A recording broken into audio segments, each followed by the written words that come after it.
وجوه يومئذ خاشعة عاملة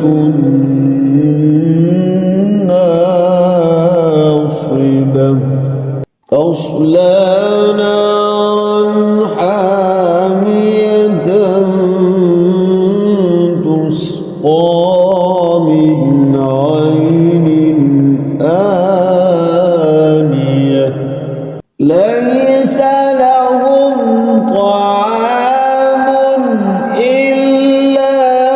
من ضريع لا يسمن ولا يغني من جوع وجوه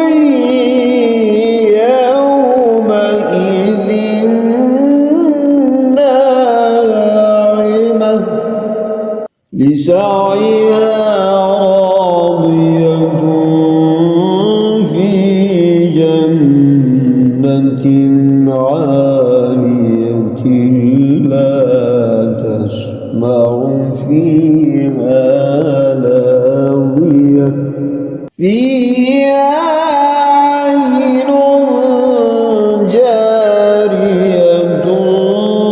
فيها سرر مرفوعة وأكواب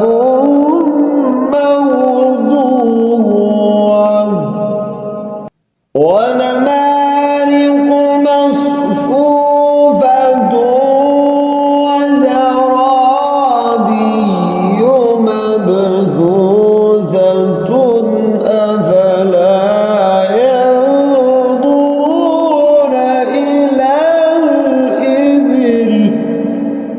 أفلا ينظرون إلى الإبل كيف خلقت وإلى السماء كيف رفعت وإلى الجبال كيف نصبت وإلى الأرض كيف سطحت فذكر إنما أنت مذكر إنما أنت مذكر لست عليهم بمسيطر إلا من تولى وكفر فيعذبه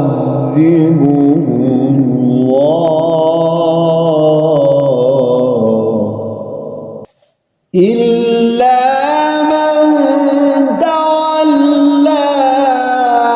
وكفر فيعذبه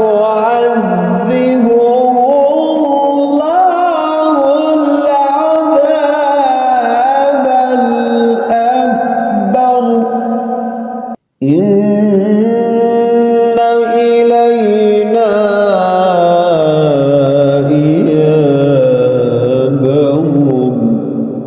ثم إن علينا حسابهم.